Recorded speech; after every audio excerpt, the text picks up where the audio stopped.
Hi guys, welcome back to Giant Talk, the world's first OKR podcast in partnership with Koan, the dedicated OKR platform.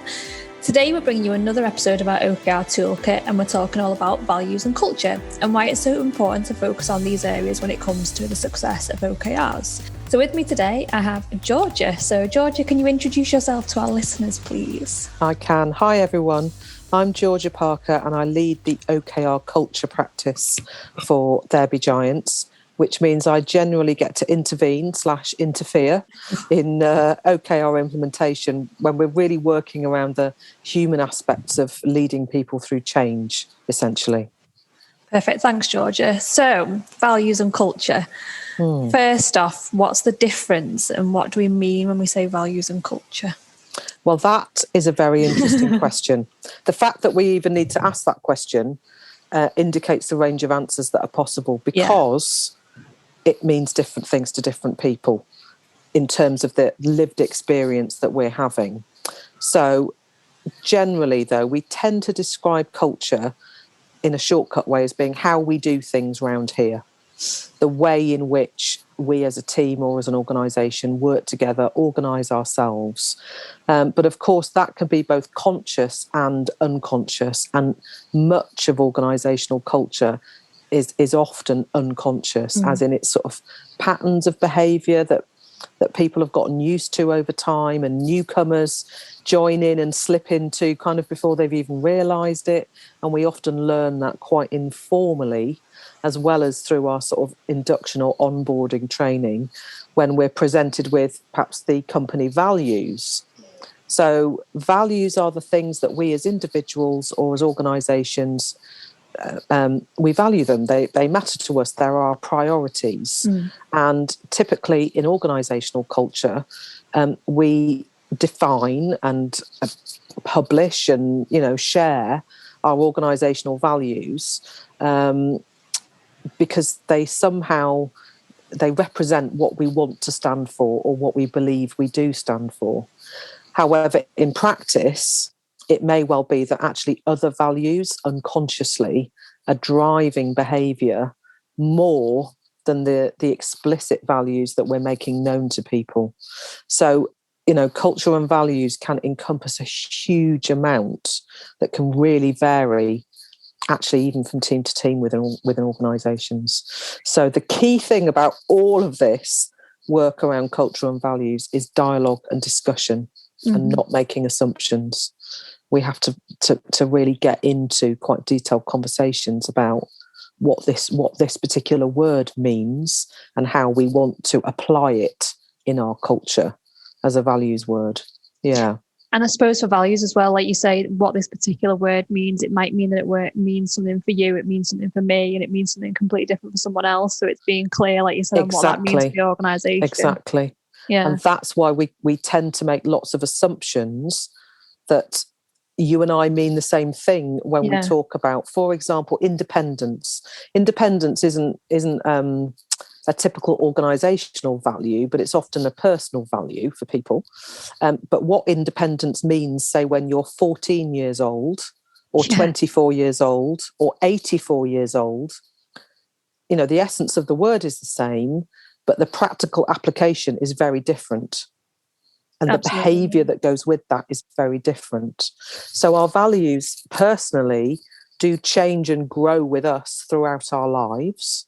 What we value and prioritise, in our early 20s might be very different to in our early 50s because we've lived longer. And the same thing happens in organisations. So organisational values can become out of date because the organisation has, moved or grown or shifted in some way. And therefore there becomes kind of a cultural mismatch between who we say we are, in terms of our website, the posters we might have up behind reception or whatever, that say this is what we stand for, but actually the behaviour might be quite different. Yeah, absolutely. It can be a mismatch. Yeah. So one of the things I wanted to touch on, I'm kind of link a couple of questions to you now. So we've obviously mentioned there about how people talk of values and culture from an internal perspective. But I suppose in contrast to that, you started to touch on it there about websites and posters behind reception. how important is it to amplify your organisation's values and culture to your audience as well? Or is it just simply for internal reasons? No, I think it needs to do both. Yeah.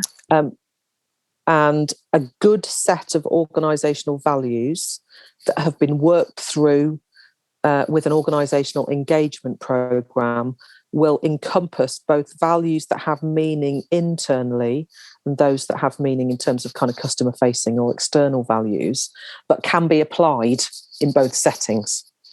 So organisations that choose only values that they kind of want to show to their customers are probably really missing something about what matters to their people internally in terms of how we do things around here. Mm.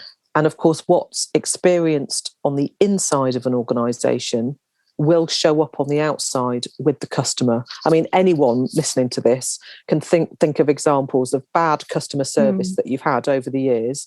And I wouldn't be surprised if all of those organisations that we might all be collectively able to name at some point in their history or currently will have something like quality or customer service or putting a smile on a customer's face, some kind of values word about that behaviour that they want to engender in their staff. And, you know, from experience, I know if you go into that organisation and dig behind the scenes, their staff probably haven't got a smile on the face. Yeah. And probably aren't feeling held in high esteem.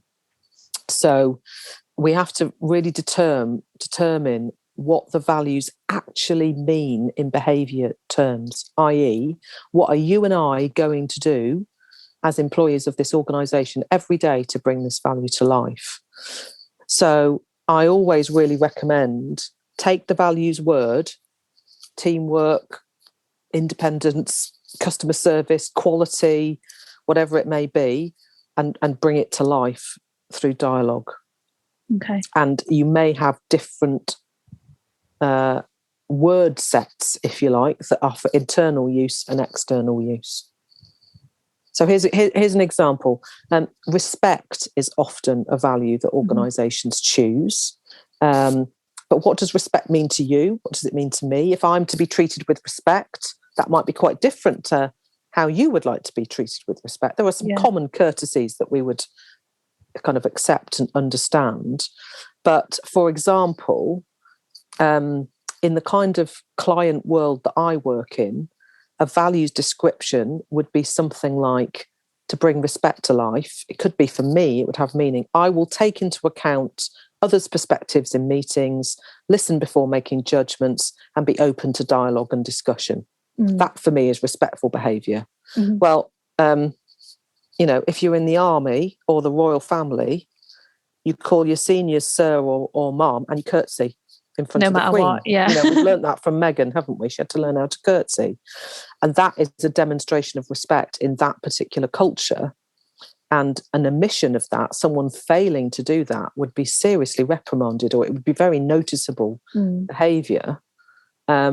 And perhaps strong consequences with it, in a way that, you know, in our organisational culture, that that isn't a sign of respect. So there's a lot in this to kind of unpack.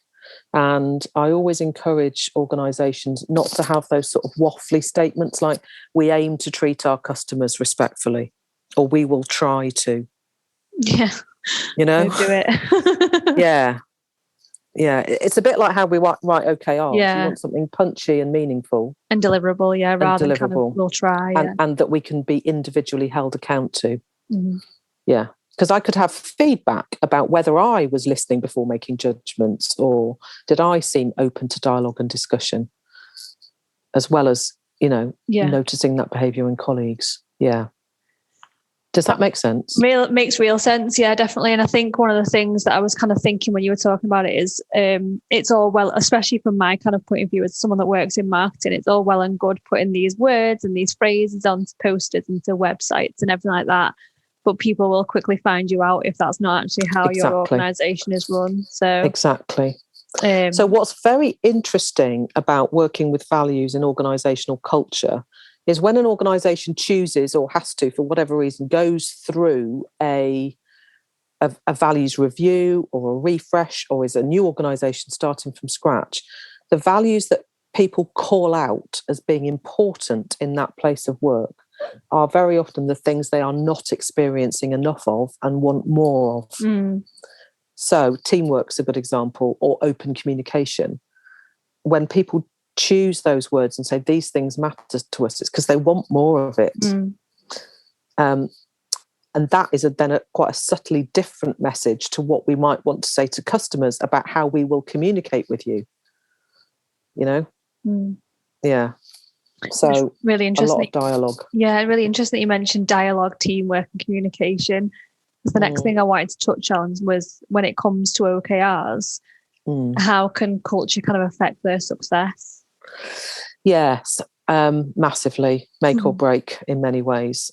And there are, all shades in between in terms of the impact that culture and the organisation's either current or, their unconscious values will have.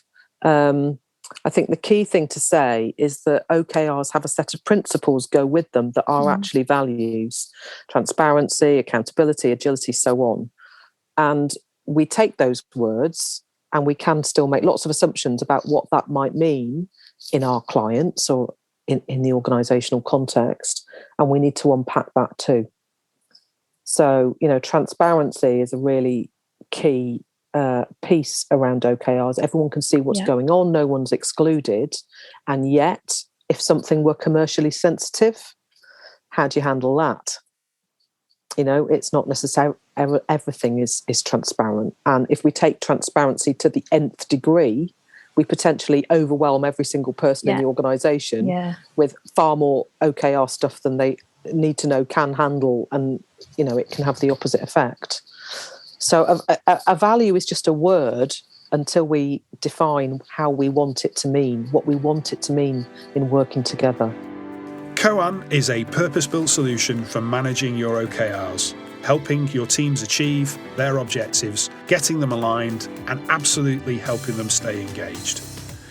Sharing spreadsheets simply doesn't scale when you're trying to grow a business.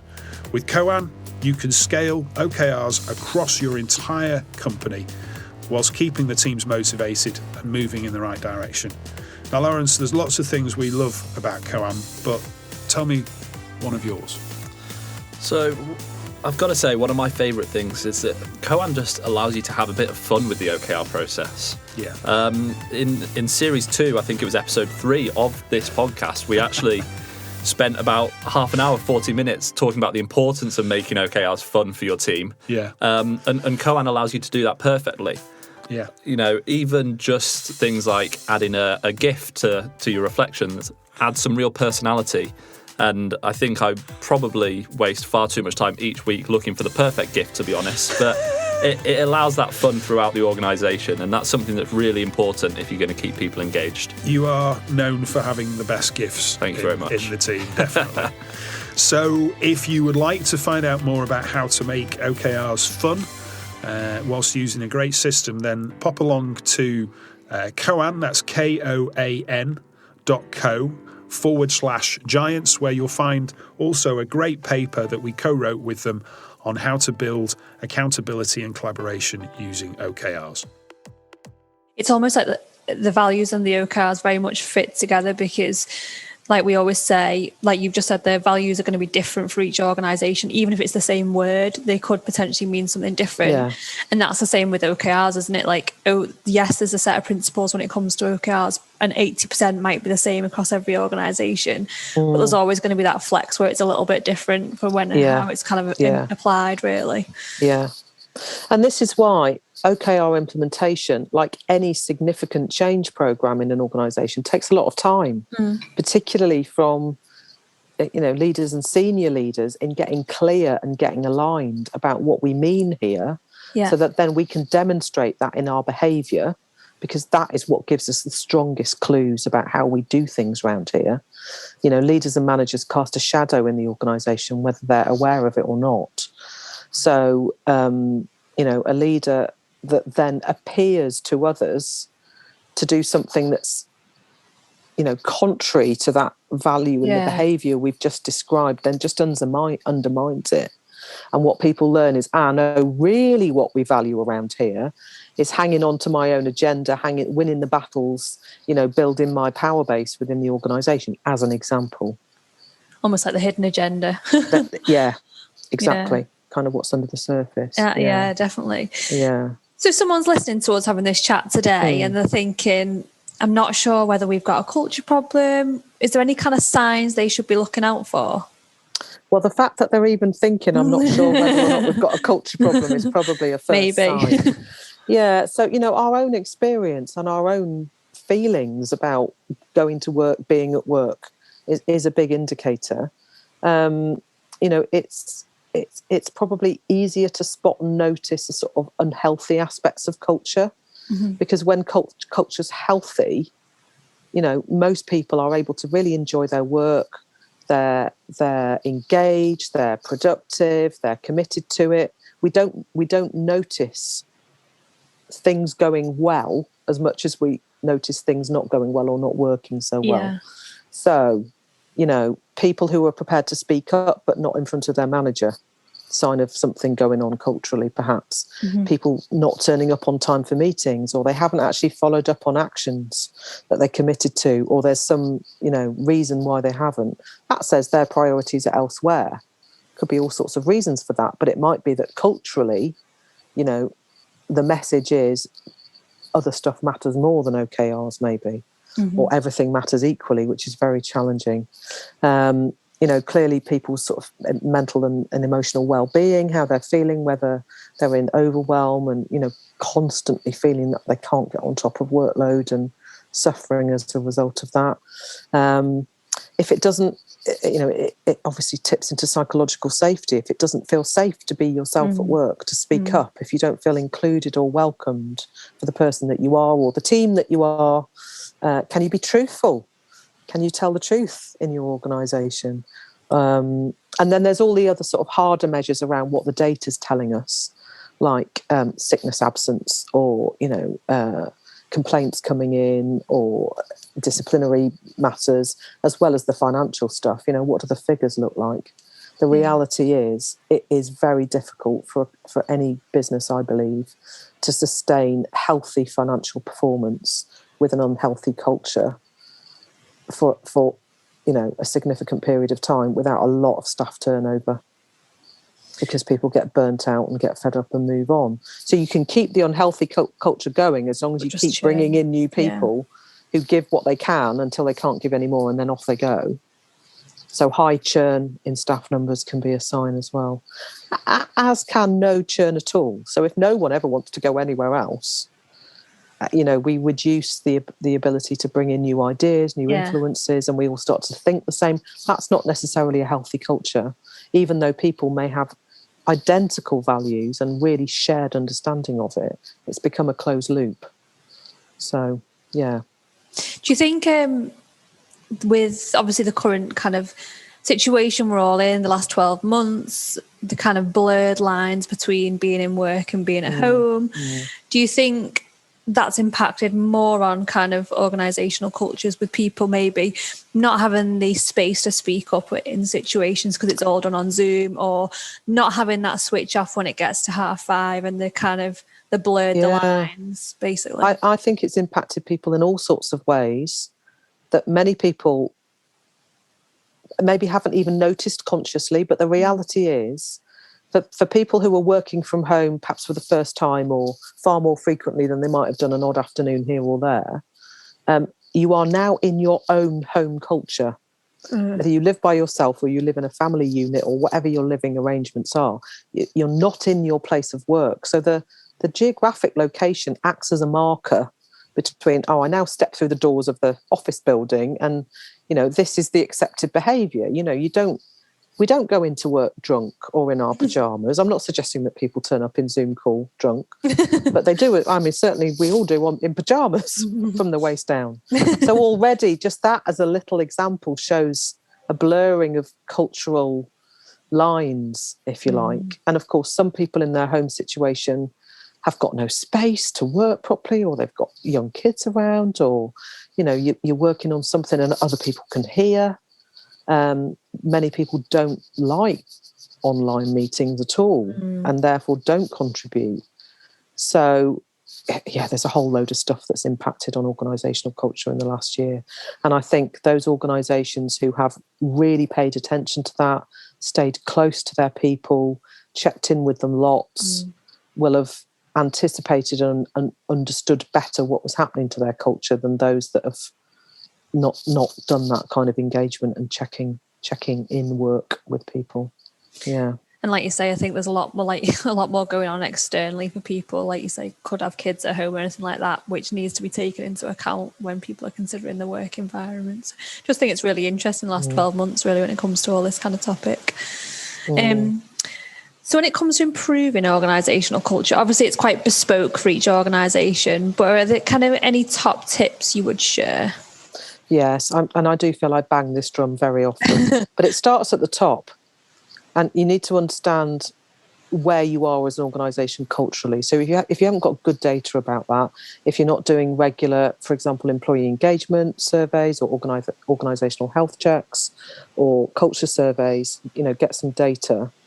But the reality is, unless the most senior leaders are really engaged and aligned and have created a kind of powerful story around the culture that they want to create, the vision for this, what it's going to be like for us when we put this culture in place, how we're going to feel, what we're going to be saying to each other, and that they're role modelling that, it just makes changing organisational culture and therefore implementing OKRs for many organisations is quite a significant culture change. It makes it really hard and it may well fail. So there's an additional responsibility on leaders around organisational culture. And then, my advice would be chunk it down, take it in steps, be honest with people about what those steps are, engage people at every opportunity, keep your processes as kind of wide and as inclusive as possible, and be straightforward with people about, actually, we haven't done it like this before, so we don't really know quite how it's going to go, and we're all in it together.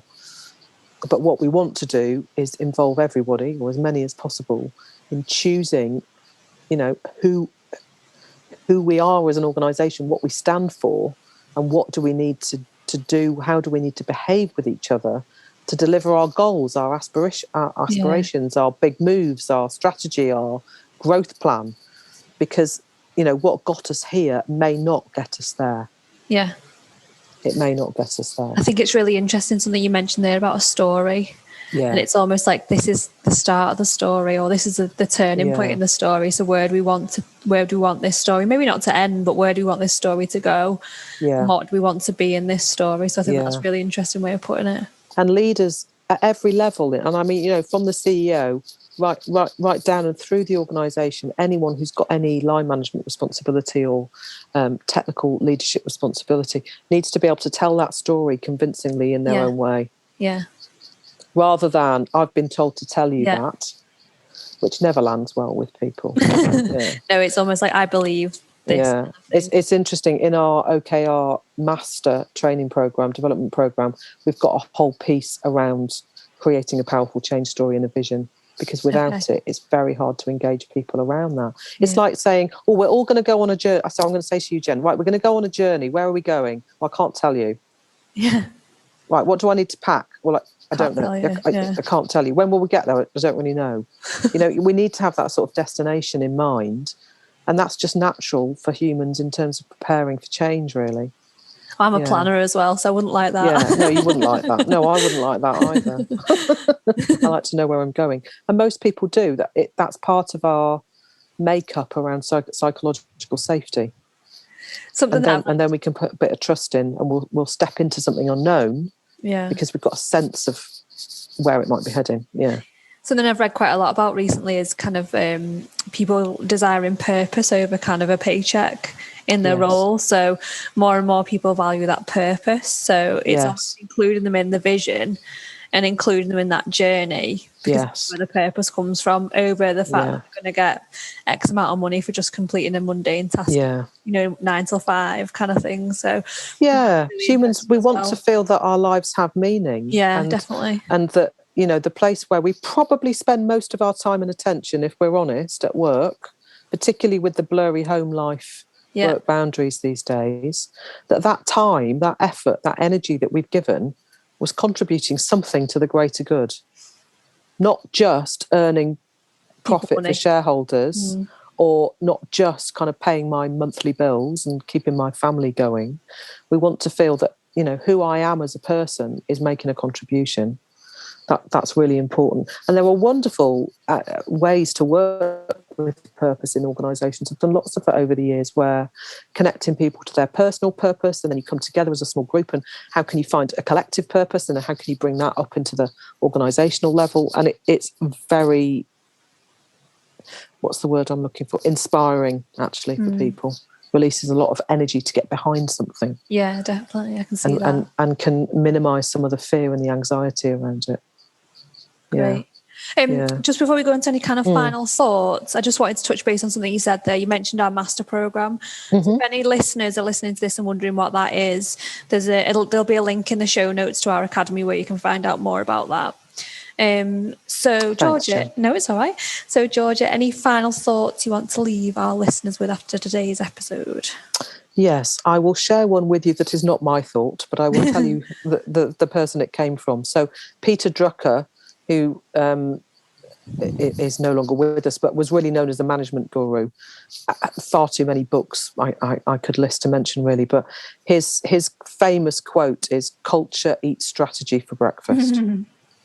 So I always remember that, and I often remind clients of that, because you can have the most fabulous strategy in the world, researched to the nth degree, scoped out, specced out, ambitious, realistic, all the rest of it. But if your culture does not generate behaviour that will enable you to deliver the ambition in that strategy, your strategy ain't no good. It's not going to get anywhere. No.